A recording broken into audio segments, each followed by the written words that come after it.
Bonjour à toutes et à tous, bienvenue sur Grand Lille TV en ce jeudi 12 septembre. Ravi de vous retrouver pour une nouvelle édition du journal de la rédaction.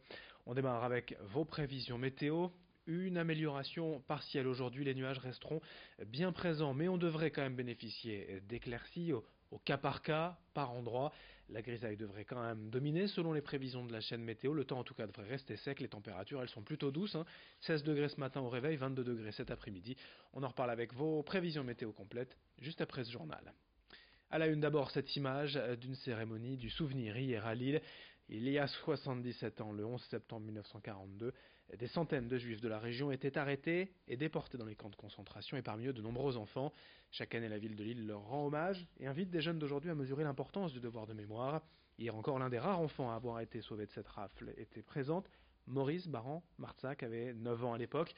Il en a 86 aujourd'hui, mais il se souvient très bien de cette journée, de cette femme qui l'a sauvé avant d'embarquer dans le train. Je vous propose son témoignage, ses souvenirs, son histoire, au micro de Florine Curec. Nous avons été réveillés brutalement dès 5-6 heures du matin. On a frappé à la porte et il fallait ouvrir. Et ils se sont précipités nerveusement, rapidement. Oui, dépêchez-vous, nous sommes pressés, nous avons d'autres choses à faire.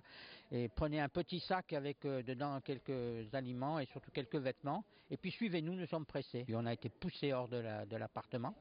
Et nous nous sommes retrouvés en bas dans la rue où un camion nous attendait. Et puis finalement, nous nous sommes retrouvés devant le quai de la gare. Alors ici, nous sommes ici sur le quai Saint-Sauveur, mais en réalité, c'était un quai qui était près d'ici, un quai de Fives-Lille. Donc on nous a envoyés déporter secrètement.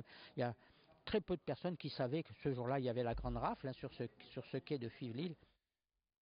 Un mot d'emploi aussi dans ce journal avec, comme toujours, des opportunités de recrutement à vous faire partager. La société de vente à domicile Charlotte Lingerie recrute actuellement 150 conseillères ou conseillers prêt-à-porter et lingerie dans la région. Basée à Lyon depuis 25 ans, l'entreprise compte déjà 350 salariés dans les Hauts-de-France, mais cherche encore à se développer. Ici donc pas de bureau ou de poste fixe, mais des réunions à domicile chez les clientes pour les conseiller et vendre de la lingerie et des vêtements. Afin de recruter ces 150 nouveaux salariés, l'entreprise sera demain de 18h à 19h30 place Chanzy à Armentières. Dans cette édition également, en bref, une fusillade hier après-midi vers 17h à Villeneuve-d'Ascq, juste derrière le centre commercial V2. Un jeune d'une vingtaine d'années a été gravement blessé, touché par au moins 4 balles selon les infos de la Voix du Nord. Cette fusillade a déclenché un vaste plan et déploiement des forces de l'ordre dans ce secteur, fréquenté bien évidemment à cette heure de la journée. Pour l'heure, l'auteur des coups de feu est en fuite. Il pourrait s'agir selon la police d'un règlement de compte. Une enquête a été ouverte. Et puis toujours au chapitre fait divers à Lagorgue, un terrible drame dans une habitation. Hier, une chaudière au fioul a explosé, hier soir vers 23h, détruisant une partie de l'habitation. Une mère de famille a été tuée sur le coup, ses deux enfants de 16 et 19 ans ont été gravement blessés et hospitalisés à Lille. Et dans ce journal, et également on enchaîne avec toute autre chose. Avis aux amateurs de fringues, le retour des 48 heures des maisons de mode dès aujourd'hui jusqu'à dimanche à Lille, à la gare Saint-Sauveur. 48 heures déclinées donc sur 4 jours cette année car l'événement prend de l'ampleur. Pour sa 11e édition, le festival réunit une trentaine de marques, créateurs et près de 16 000 visiteurs sont attendus. Cette année, des professionnels du projet européen United Fashion seront présents. L'occasion pour de jeunes créateurs de la région de se faire connaître. Au programme durant ces 4 jours, des boutiques éphémères, des défilés, des ateliers et dimanche après-midi la fameuse Glam Run, la course en talons dans la cour de la gare Saint-Sauveur. Explication et présentation des nouveautés de cette 11e édition au micro de Florine Curec. À Lille Fashion Night, donc c'est une première que Maison de Mode organise. Donc nous avons fait des partenariats avec une quarantaine de commerces lillois, de boutiques, de bars branchés. Il y aura pendant 4 jours, le jeudi, vendredi, samedi et dimanche, des street style casting faites par Omar Payette dans la rue. Il y aura des animations aussi chez au Moulin d'Or où on a mis un DJ set avec le Radio Club en partenariat. Donc là ce sera jusqu'à 1h du matin après la fermeture des boutiques. Et typiquement, c'est vraiment pour dynamiser le commerce dans le centre-ville. Et on a été super contents que pour la première édition, il y ait déjà 40 personnes, 40 commerces qui se soient alliés à nous. Les 48 heures des maisons de mode dès aujourd'hui jusqu'à dimanche à la gare Saint-Sauveur à Lille. Du football également dans ce journal, mais pas celui que vous imaginez. À Roubaix, la ville vient de lancer une nouvelle activité, le foot en marchant. Un sport venu d'Angleterre destiné aux passionnés, un peu âgés, qui auraient peur de se blesser. Les règles diffèrent forcément du foot traditionnel. Il ne faut pas courir, même si cela semble parfois difficile de se retenir. Les joueurs n'ont le droit qu'à 3 touches de balle maximum et interdiction de lever le ballon au-dessus de la tête. L'activité est ouverte à tous, mais permet donc à d'anciens joueurs blessés ou diminués, en tout cas passionnés, de jouer en toute sécurité. Le club roubaisien compte déjà une dizaine d'adhérents, mais cherche encore de nouveaux joueurs. Explication au micro de Xavier Silly. La première règle, ne pas courir. C'est-à-dire, dès qu'on court, même si on n'a pas la balle, on est sifflé. Celui qui n'a pas la balle, ce sera coup franc. Et donc ça, c'est le premier principe. Deuxième principe, c'est 3 touches de balle maximum. Donc on joue collectif, on doit passer la balle très très vite.